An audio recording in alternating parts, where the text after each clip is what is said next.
People from Greater Melbourne are now banned from entering South Australia as Victoria records more coronavirus cases linked to hotel quarantine. Reporter Zalika Ismail joins us now from Melbourne. Zali, g'day. So we're back at this state in Victoria now where we're waiting on these figures to come out from the Department of Health and Human Services. It's actually been changed to the Department of Health now, hasn't it? But this process of waiting each morning to see what those figures are, if the spread has continued to grow substantially. Those figures aren't through just yet. They could come through in the next few minutes. But take us through what the exposure sites have been added after the 2 new infections were recorded.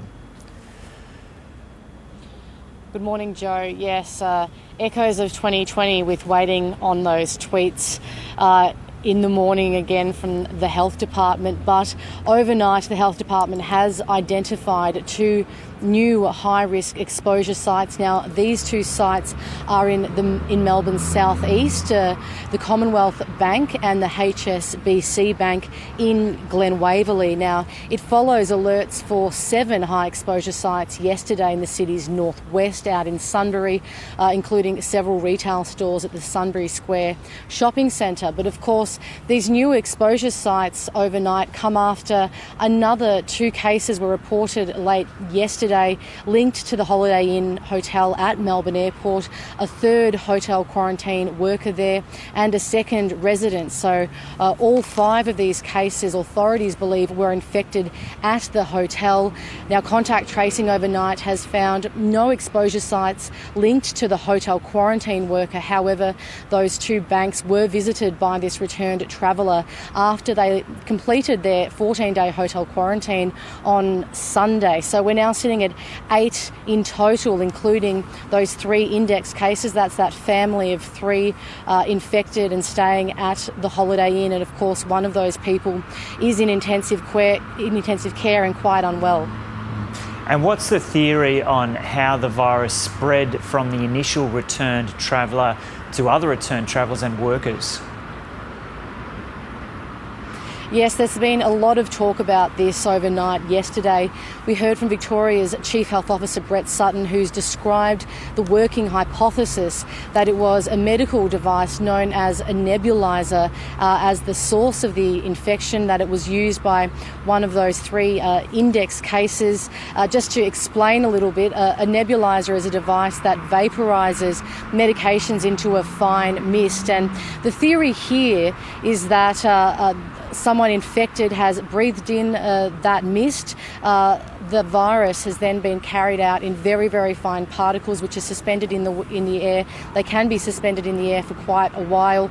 Somehow there's been a door that's been opened, and that virus has managed to get into the corridor and infect other people. So a lot has been talked about the implications of this idea of airborne or aerosol transmission, and particularly on ventilation at these hotels. Now, yesterday we heard from the Australian Medical Association in Victoria requesting the state government to release an audit into the ventilation at the Holiday Inn hotel.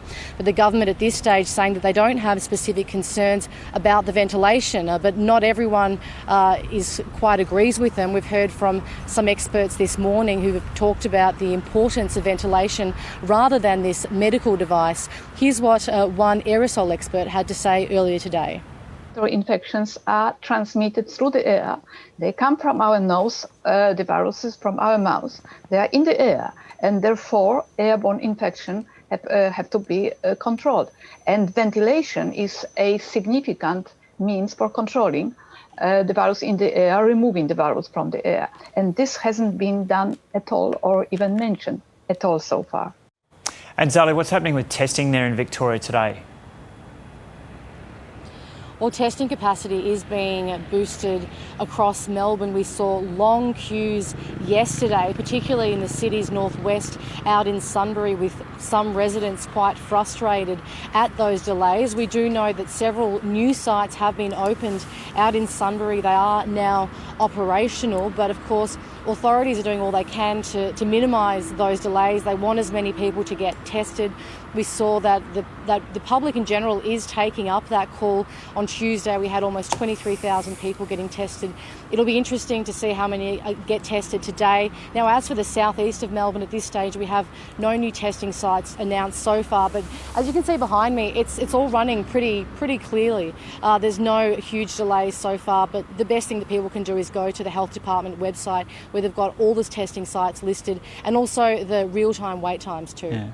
Okay, Zara, and just before we leave you, so this will be an important moment today when this Department of Health Services tweet comes out showing what's happened with the testing over the last 24 hours. Do we assume that there will already definitely be 2 of those locally acquired cases because they were announced last night, that they'll be within that 24-hour period? Yes, they will be, I think. We know there'll be at least 2.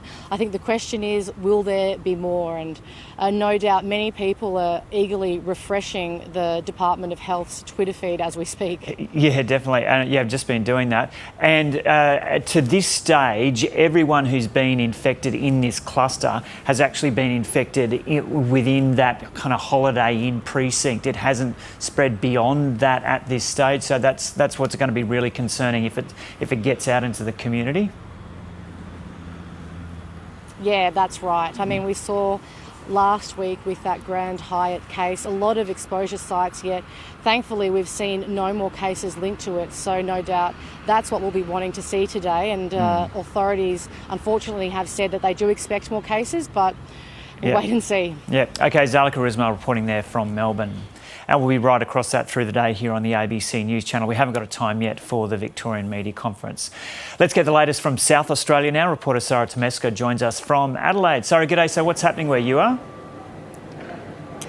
Well, that's right, Joe. I'm here at Adelaide Airport where 2 flights from Melbourne are due to land in the next half hour, and the passengers getting off those flights will have to quarantine for 2 weeks, get tested on days 1, 5 and 12, and the only people who will be allowed into South Australia will be returning residents, essential travellers and people who are relocating here permanently, and anyone else outside of the Greater Melbourne region will still be allowed into South Australia, but they will need to get tested on day 1, quarantine until they get a negative test result, and then get tested again on days 5 and 12. Now, there is a bit of action going on behind me. A few people are getting on flights to Melbourne, some to Brisbane as well, but really last night was when we saw people scrambling to get over the border in anticipation of that border closure with Greater Melbourne. We spoke to some of the people. Here's what they had to say.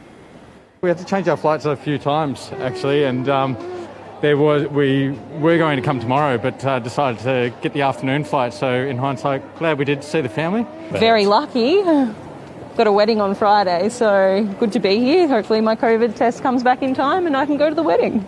I haven't been to Melbourne for a year, so I'm going to see my daughter for 2 weeks, so I don't know what to do now. And Sarah, on another subject, what can you tell us about this accident near the border with Victoria? Yeah, so the main road entrance between Victoria and South Australia is now closed in both directions following a fatal truck crash around 2 o'clock this morning. So that's the Western Highway at Serviceton that's been closed due to this crash. South Australia's Police Commissioner confirmed this morning that 2 trucks rear-ended one another trying to beat the midnight border closure. They were in the lineup to cross the border, and that sent one of the trucks into a third truck, and sadly one man did die at the scene. So that's causing significant delays for motorists who are trying to get across the border, and traffic has been diverted to the Wimmera Highway at Narra-Court. So anyone who is stuck in traffic, delays may be pretty lengthy and people are just being asked to drive safely and take care. Yeah, okay, Sarah Tomesco reporting there from Adelaide.